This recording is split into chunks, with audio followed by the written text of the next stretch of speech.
New Guinea, the masks of guardian spirits on the Sepik River.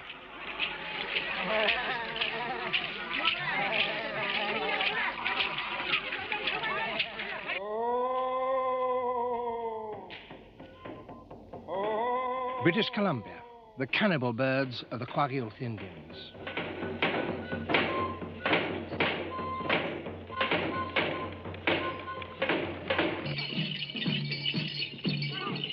West Africa, the secret masked society of the Dogon. Once, each tribe inhabited its separate world. Today, the boundaries are disappearing, and European man has crossed them all. 1,500, 800, 3,000, 200, 500, 3,800, 4,000, 4,200, 4,500. London, Sotheby's auction rooms, and a wooden figure from New Guinea that was once part of a sacred flute. At £5,500. On my right then, at £5,500. It's a big, important sale. Dealers and collectors have come from all over Europe and America. On offer are traditional tribal sculptures made by Pacific Islanders, American Indians, and Africans. It's the first of Fang figures, lot 186.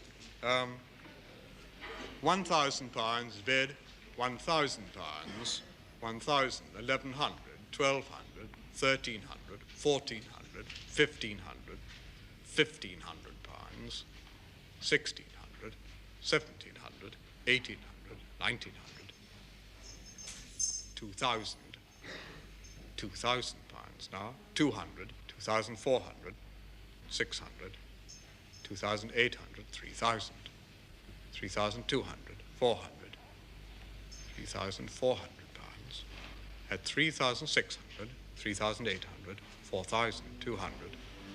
At 4,200 pounds now on my right, 4,200, 4,500, 4,800, 5,000, 200, 5,500, 800, 6,000, 500, 7,500, 8,500,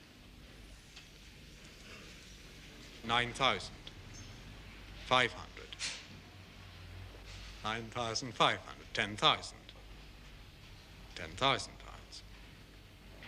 At 10,000 pounds, it is the back of the room, 500, 10,000, 11,000. At 11,000 pounds now, at the back of the room, at 11,000 pounds. Well, it's loving, it's an act of loving. And she has a bracelet. The objects sold at Sotheby's will go all over the world, though not one will go back to the people who actually created it. Some will go to wealthy museums, where they will be exhibited not as ethnographic curios, but as important works of art. And some will go to collectors like Lester Wunderman in New York. Over 20 years, he's assembled the most important private collection of Dogon sculpture in the world. For him, these alien objects have a greater fascination than anything produced in New York, America, or Europe. The first Dogon piece I ever saw stopped me in my tracks. I didn't even know who the Dogon were. And I had seen a lot of painting and seen a lot of art. And I came upon this little piece of carved wood. And it communicated to me in a way that nothing ever had before. And something, it must have taken some part of me, because I became insatiable to know who made it, who carved it, why did they carve it, how did they feel about it. And I began to study about the Dogon, and then I went there, of course. And then I began to look at Dogon sculpture everywhere. And I guess I've seen almost every piece that's available for seeing. And the connection was passionate from the very beginning. What appeals to me is not aesthetics as we understand aesthetics in our art, but the vitality of the sculpture. You can't look at one of these except that you realize that this really has a role in the life of the people and the society. It belongs to them. It comes out from them. What about that piece? Is that a particularly fine piece, do you think? Yeah, this is really unique and one of a kind. This, we know of no other Dogon piece exactly like this round body, and of course these arms used to be complete, but as you can see, the head has been hollowed out by time. It's been eaten by termites, which has stopped now, but that's probably quite old. And the termites had been at it for a long time. Of course, we stopped that, preserve it by having it. In a way, it's one of the answers to people who say, why didn't you leave the art in Africa? In the first place, I didn't find this in Africa. Secondly, I think had it stayed in Africa, it would be quite eaten up by now. The civilized world's appetite for the uncivilized world's art is ravenous. Its demands are even felt in Corrigo village, deep in the heart of New Guinea. These masks of guardian spirits, detached from their costumes of basket work and leaves, are much sought after by collectors. An old one in the sale rooms might easily fetch £300 or £400 or even more. So traders have already been up to Corrigo, and the Corrigo sculptors are now starting for the first time to carve not just for their own use, but for sale. At the moment, they're still carving masks to the old traditional patterns. But already the shrewder among them are beginning to realize that they're working for an uncritical market. In the past, they carved for people who knew the meaning of every symbol, who appreciated the subtleties of the shapes distilled and refined over generations, and who could see when a piece was sloppily conceived or carelessly finished. But few traders can have comparable knowledge or insight. Most are concerned only with quantity. They'll buy all they can get.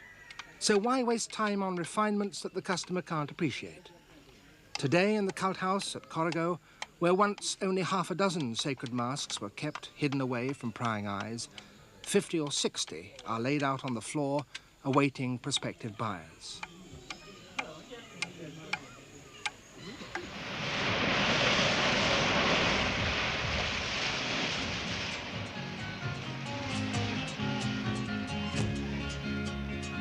The other side of the Pacific, Hawaii.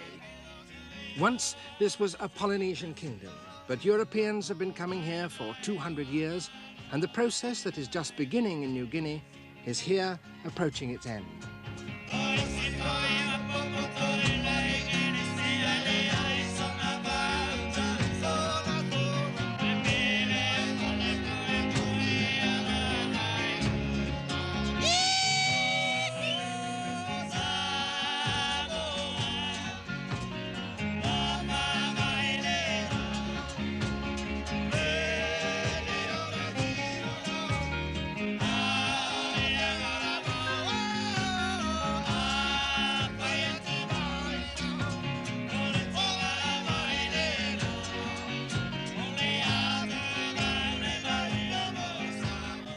Mahalo nui lolo mai kai. Welcome to Tavana's Polynesian Spectacular. All the songs and dances of Polynesia that you witnessed tonight on stage have been carefully chosen and largely researched so that everything that is presented in the light that it was first seen. Hey, hey, ho! The announcer's claim is a bold one. Guitars and ukuleles didn't come to Polynesia until the 19th century. And the essence of Polynesian dances was originally poetry, to which the dance movements were simply an accompaniment. But poetry is boring to people who don't speak the language, so poetry has disappeared. This particular dance comes from Tahiti. You don't have to be a Polynesian expert to understand this message. But it's all that is left of a rich range of dances that the island once possessed. Some dignified and subtle, some witty, some aggressive and dramatic, all but this one ignored or lost.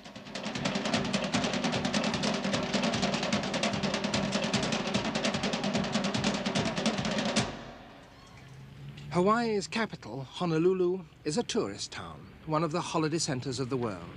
Surfing was the sport of the Hawaiian kings, and today's surf enthusiasts flock here to ride the spectacular breakers. Others come to try and catch a glimpse of the Polynesian island paradise that lives in everyone's imagination. And there are plenty of people to cater for them. Hawaiian tiki charms, although tikis are Maori and have nothing to do with Hawaii. Mugs with the grinning fangs of a Hawaiian god, made not in Hawaii, but in the Philippines. Everywhere, you're offered souvenirs with highly authentic-sounding names. They come in all shapes and sizes, lamps, candles, key rings, and this is a bottle opener. And on its back is a label which says, "The Hawaiian God of Happiness. He is a cuddly little imp. He loves to be touched. Rub his tummy and it makes him happy, and it makes you happy too." All pure invention by the tourist trade. There never was a God of happiness in ancient Hawaii. And this little plastic knick-knack is what has become of the once terrifying image of Kukailimoku, the great Hawaiian god of war, the eater of land.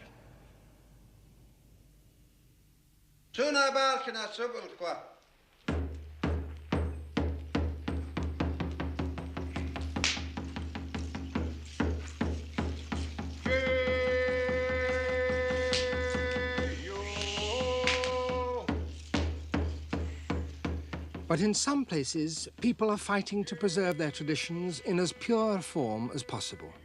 This dance is being held in Kasan, an Indian village in British Columbia dedicated to the propagation and, where necessary, the resurrection of the arts and skills of the Gitxsan Indians.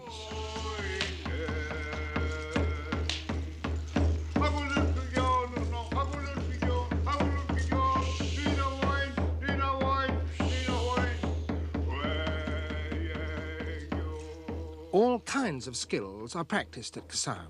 The technique of weaving traditional blankets was totally forgotten. Kasan heard of an enthusiast in Oregon who had worked out how to do it by unraveling one. She gladly passed on her knowledge, and today blankets are once again being woven here. Walter Harris, once a building contractor, decided he wanted to carve. So he consulted an anthropologist who had studied museum pieces and worked out the principles of design intuitively followed by the old sculptors. Now he carves masks and poles which, while they're full of his own invention, still conform to the traditions of his tribe. I asked one of the group who founded Kasan, Polly Sargent, whether you needed to be an Indian to make good Indian sculpture. People are people. The only thing I do think is that the people have a special feeling for wood. They're good carpenters, 90% of them are good carpenters, and they understand how to handle wood. And of course that's what we have excelled in here, is the wood. So the fact that the artists who are working here are all Indians is of course deliberate, but not essential. I don't think so. Yeah. Why were all these poles and masks carved in the old traditional times? Why were they done? They were done so a great chief could say, "This piece is mine, this land is mine." When he put up his pole, he said, "This is my pole, and because on that pole you see the one-horned goat, and the territory in which that one-horned goat was found belongs to me and to my family, and not to you."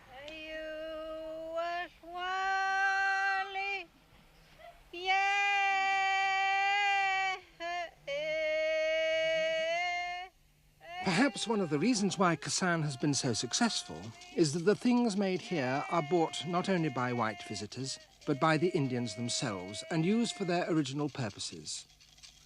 Old people draw solace from hearing once more the chants of their youth.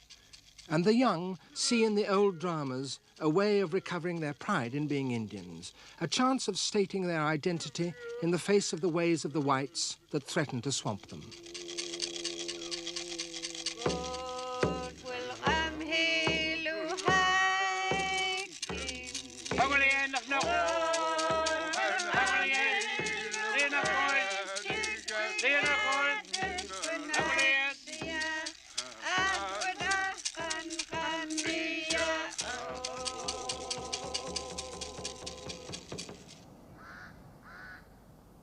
The outside world has had little influence on this parched, poor land. This is the southern edge of the Sahara, arid and hostile. Why should any strangers want to come and settle here? Its only inhabitants are the Dogon. Most of their villages are far beyond the reach of roads. They're built entirely of mud, each rectangular flat-roofed house accompanied by a thatched granary. The fact that their sculpture, like their buildings, has remained largely unaffected by the world beyond has made it of particular fascination, and it was to study the art that anthropologist Hans Guggenheim first came here. But he soon became deeply concerned with the problem that dominates the Dogon, drought. The spot where we are standing now is filled with water at one time of the year. It is inundated, because when we say that there is no water here, what we mean is that the water that comes down during the rainy season in huge downpourings disappears after a very, very short time.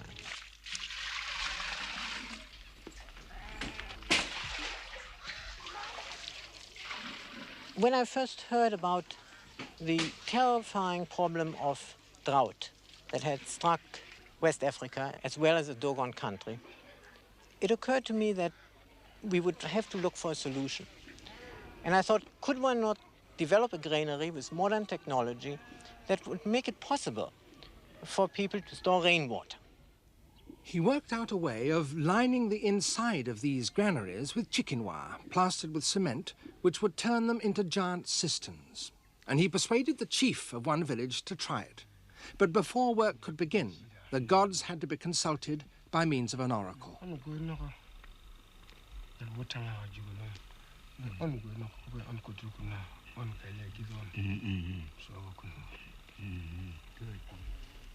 An elaborate grid was drawn in the sand, full of symbolic patterns. During the night, a fox had trotted over it, attracted by small pieces of bait.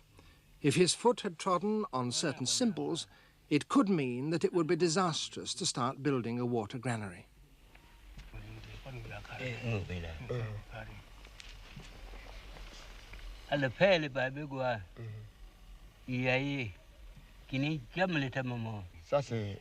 Ça c'est les greniers d'eau.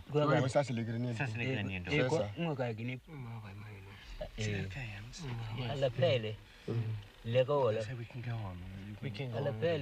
Happily, all is well.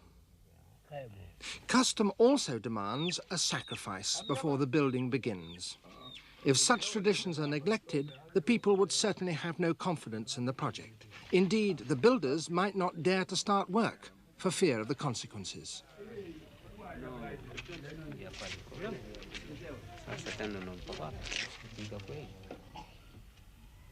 The priest goes into the shrine to pray, while blood, the essential libation, soaks into the shrine.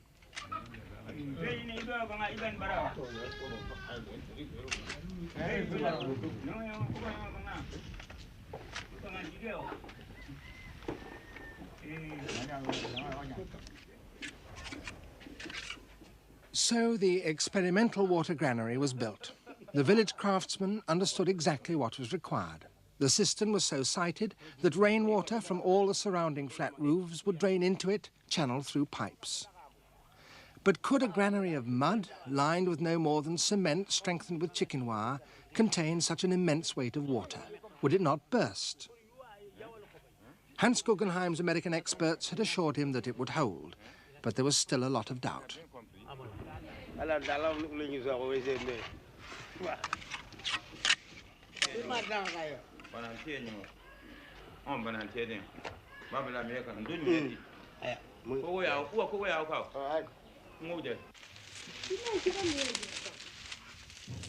The building was topped with a cap of thatch, so that when it was finished, the cistern looked just like a normal granary. And that was particularly important to Hans Guggenheim. I call this an invisible technology because I wanted to make sure that these granaries would not interrupt the beautiful flow of architecture that we find in Dogon villages. All their life revolves around the granary, their daily activities, their work in the fields, their collecting of millet. If the granary isn't filled with grain, the people starve. And so naturally they try to beautify it and to emphasize the place where grain goes in and where grain goes out.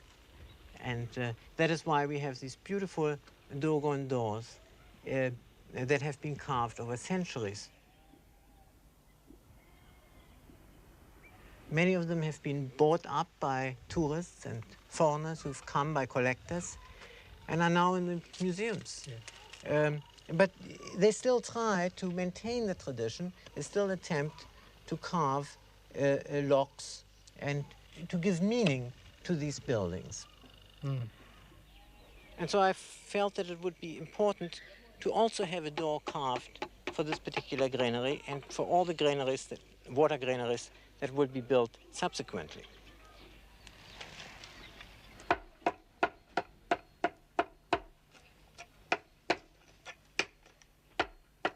Blacksmiths have supernatural powers and a special relationship with the gods. None but they may carve masks or doors.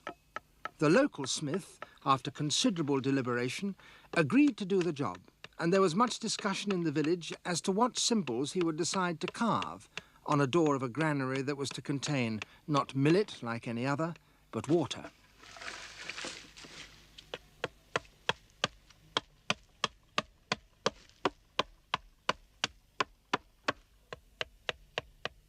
Hans Guggenheim believed that this one door could be of great importance to his project.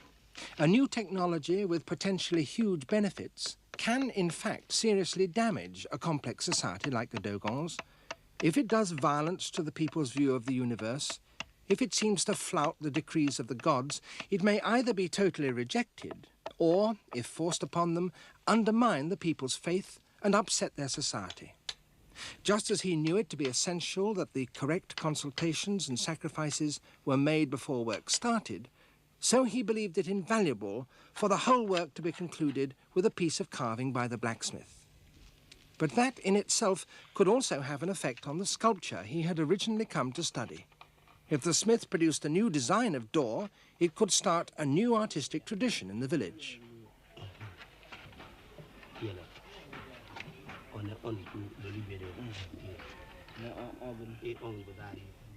And it was a new kind of door.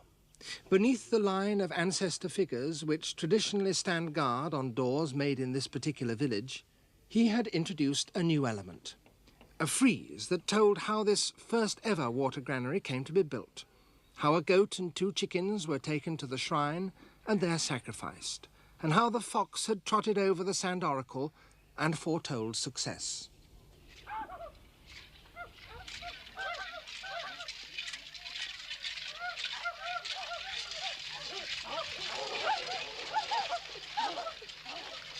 And finally, to give the ultimate proof of the confidence and support of the village, the men of the secret mask society came to dance around the new system.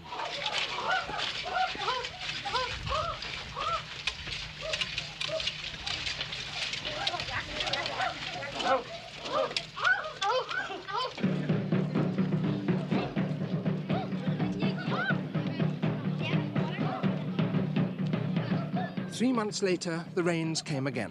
The cistern filled to the brim and held. It could be the beginning of a change that could transform their lives, give new impetus to their art, and yet not weaken the traditional structure of their society.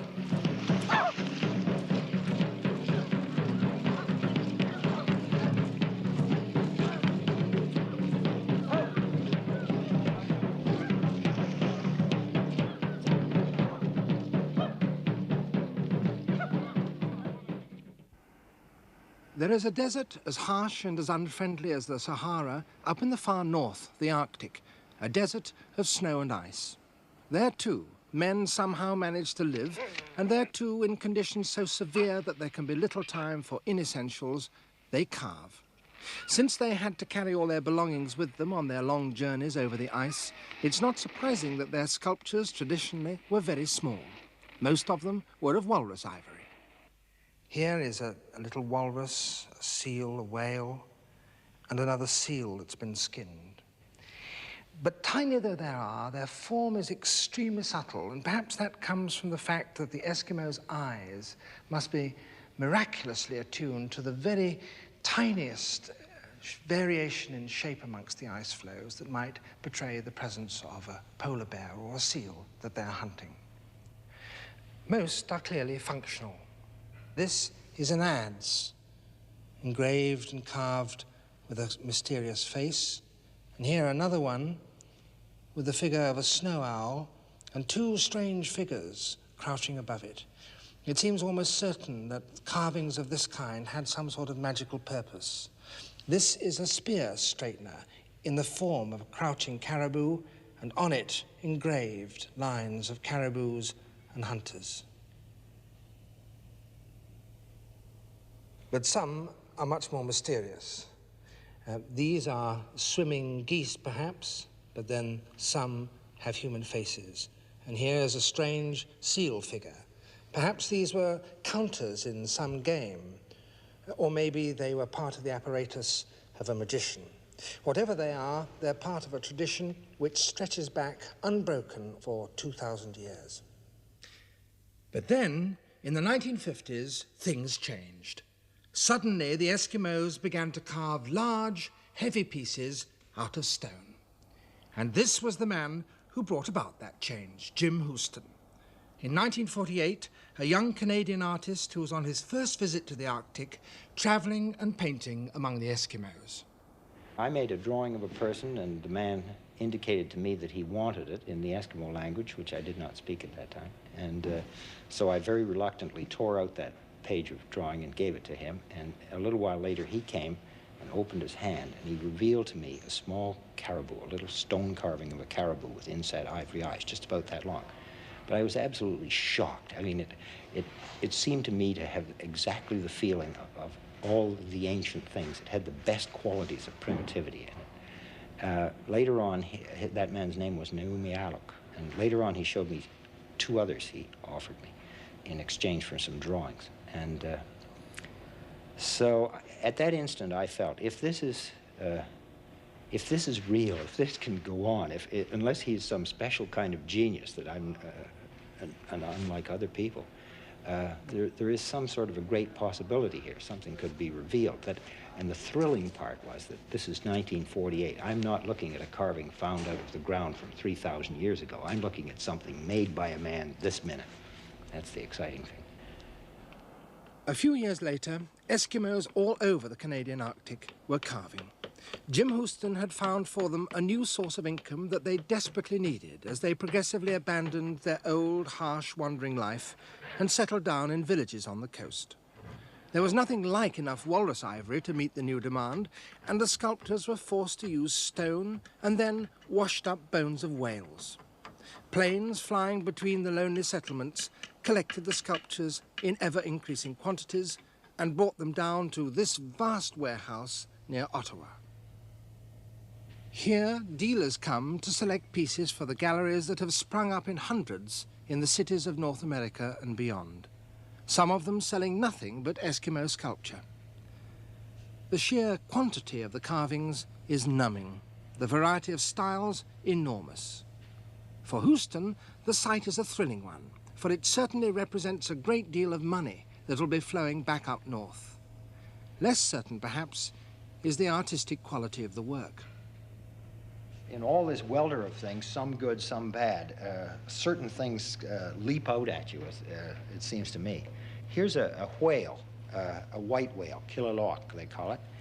And it seems to me notable because it has the essence of what he seems to suggest. You see the sort of fatness and the weight of the whale. You see a driving movement, and even the stone, which is a soft green jadeite, has a sort of watery significance to it. You see the shine on his spine and so on. He carves it all around. He keeps after the details. He thinks of the thing in the round. It's a round object. He doesn't just think of it as a thing to set down, and so one view is not important. It's the whole total animal is important.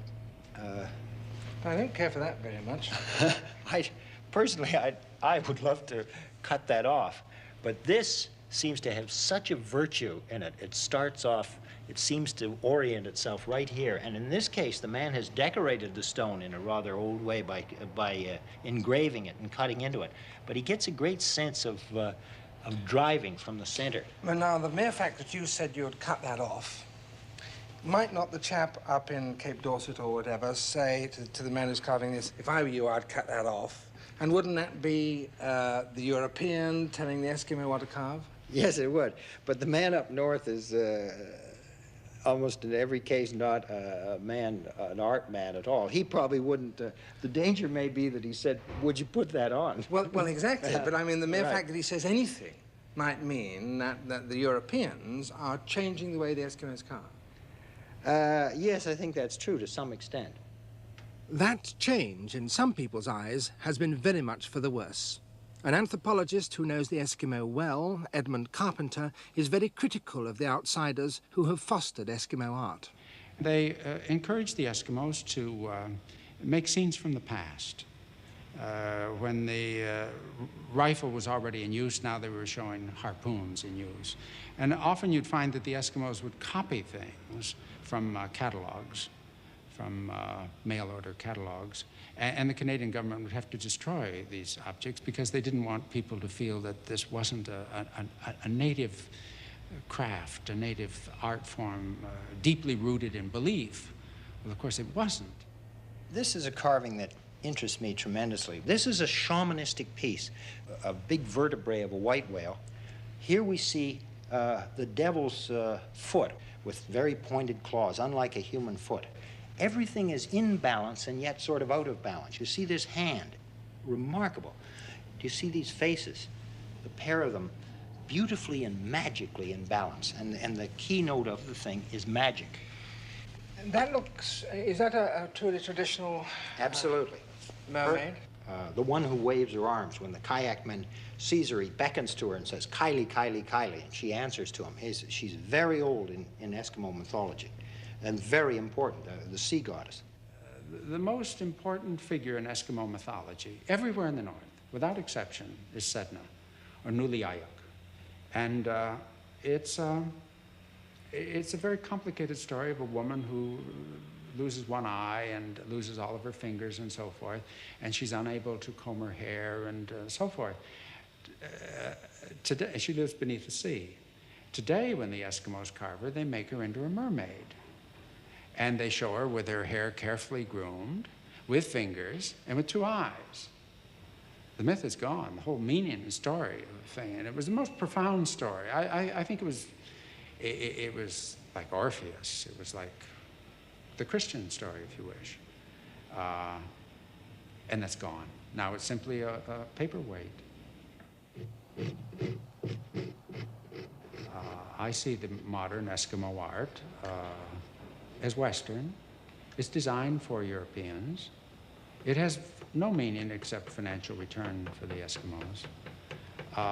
We've asked them to make art that we like and to make it cheap enough so we can afford it. But we've told them what we want, and they've made it. They've done a very good job. It means that every man can have his own Henry Moore now, in stone. But it's not Eskimo. I really feel there's a basic indignity that cannot ultimately escape having some influence, and it's the indignity of asking people to be other than themselves. Our unwillingness to accept people on their own terms. Our demand that they become like us, consumers in our world, enlarging our market. And then we say they're welcome, but they're not welcome as people who are unique and different. There's no coexistence. You know, to me, art, alien art, becomes really exciting when it forces you to go beyond your own identity, when it really challenges you, not when it confirms all of your previous convictions, but when it's a very painful experience to try to come to know it and to appreciate something that really lies beyond the scope of the identity that you chose for yourself. Now that to me is education, and it may well be what human relations are about too. Africa again, this time Nigeria. These figures are also the result of an interaction between European and tribal traditions, but here the result has been very different. These figures were not made to sell to an unknown alien public living far away, but to serve a religion that is founded in the very ground on which they stand. They are part of a strange revolution that has produced something totally new in African art. It all began here in this sacred forest at Oshogbo, one of the holy places of the Yoruba people. This is the ancient shrine dedicated to Oshun, the goddess of fertility and water. And it's supported by these pillars, which traditionally are quite bare. But in 1961, they were falling into disrepair, and Susan Wenger, a Viennese artist who had come to settle in the town, managed to get some money to commission their repair. She engaged two of the local builders, and as they worked, suddenly, under their fingers, appeared these strange images. Some are half hidden among the branches and roots of the sacred grove. Some are giant shrines where the people come to worship.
Suzanne Wenger came here originally just to paint, but she became deeply interested in Yoruba religion, began to worship at the shrines, and soon she was initiated as a priestess of the god of creation.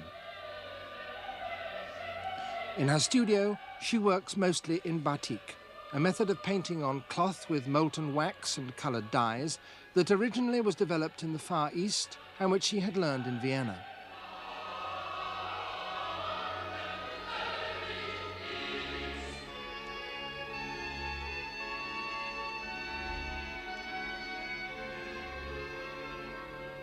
Some of her batiks she sells, but many of them are made for religious purposes and portray the Yoruba gods as she sees them.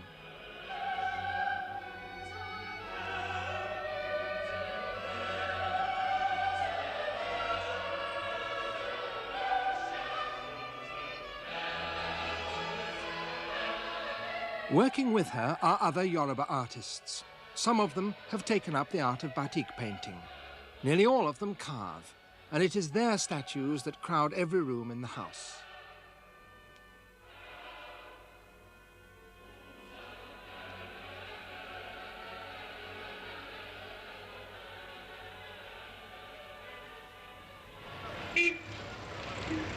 Oshogbo, where she lives, is a small town in the center of Nigeria. She herself is the only European living in the old quarter.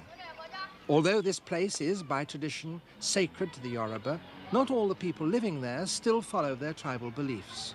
Some are Christian, many are Muslim, and it certainly caused a sensation when Suzanne Wenger first settled there and became a traditional priestess. Her house was built originally for a wealthy African merchant. She has turned it into part workshop, part hostel for visiting worshippers, part temple, and part art gallery. In front of it, she and her helpers have built fences of concrete figures, dancers and musicians in a Yoruba carnival. On the balconies above, her pet monkeys play. I'm not a studio artist. I'm all the time deeply involved into my surrounding. I always was. Vienna, Paris, everywhere. I got involved into the human context. And that is what happened here at once, I saw. And this is what was surprising people, because they are sympathetic Europeans, but they do not step out very far from their cars and reservations. And if somebody steps out, it is an anthropologist. I'm not an anthropologist. I am living that life. As she became more and more involved in Yoruba religion, she brought her own artistic skills increasingly to its service. First restoring the old shrines, and then building totally new ones on ancient sacred sites. I wanted to make sure that the architecture blends into the surrounding, with the trees and so on. But I was then still a bit embarrassed. It was the beginning. And I was sitting there for 3 months, every day a bit, longer or shorter time, and more or less not doing more than to look into the branches of these enormous trees and somehow begging them to transmit their aesthetic laws to me. And then I started to call Adebisi, my assistant, and as I used to speak with my hands very much, even more now since I have to do it to explain myself. We are working without plans, naturally. I started to make him sit with me and showed him which parts of the branches I think are most expressive, and that we have to make these 3 doors with the gates. And I was telling him how it has to look, and that it has to be these 2 serpents and why and so on. And this is how we still work. You know, I have the idea, I'm cooking out the idea till I have the feeling this is how it has to be, and this is how I always knew it has to be. And then I start to tell him.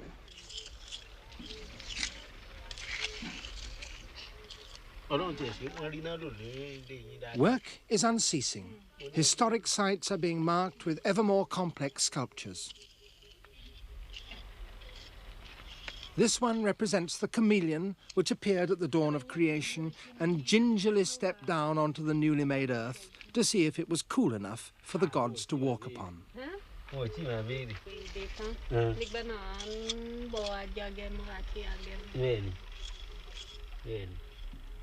There are many, both in Africa and Europe, who regard these new shrines as desecrations. The sites are, after all, historic and sacred to the Yoruba, and there is a living artistic tradition flourishing all over Yoruba land that has produced some of the most splendid and noble sculptures in all Africa.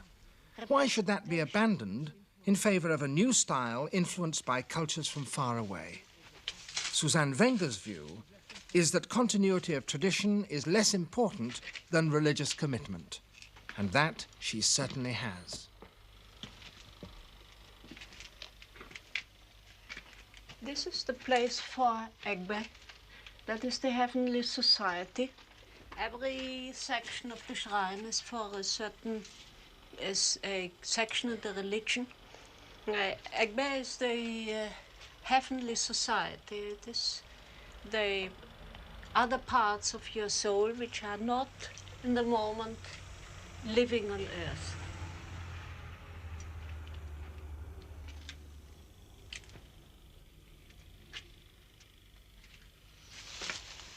Florid forms, that's a flower, that are flowers, that are also seeds.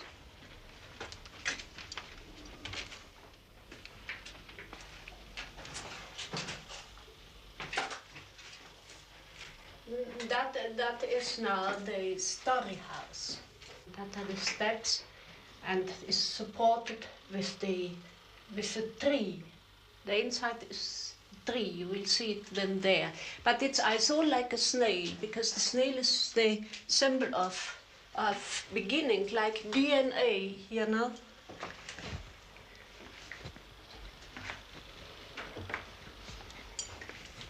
We are entering now the womb of creation.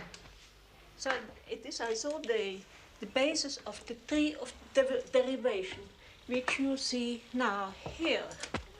That is the tree of life, the middle, who supports this building. And it is a living room, but it is a living room for the gods. The only people who impersonate the gods can live here unharmed and happily. So that is a bed and a cupboard and windows to look out, to everything under the shadow. And who does come and stay here? Do you stay here ever? Oh yes, I do. For how long? It is just as I like, you know. There's no any obligations.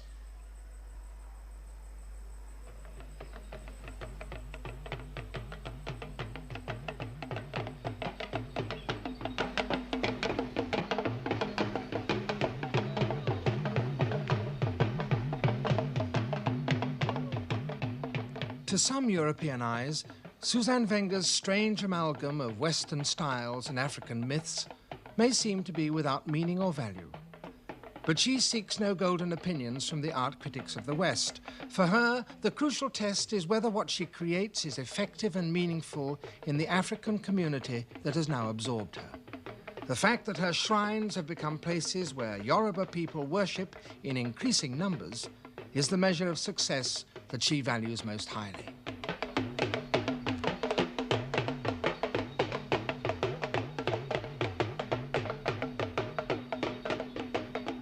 For Suzanne Wenger and the Yoruba, the driving force of art is religion. A great drummer is fine because he speaks with the voice of the gods. A sculptor carves well because he has a true vision of the divinity. And in that they're at one with tribal communities all over the world. People of the West, having imposed their ways of life on so much of the rest of humanity, now find their old faiths dying. Perhaps that is one reason why they find the fervent images created by tribal artists so compelling. For it's through them that they can still glimpse other faiths, other worlds, other ways of being human.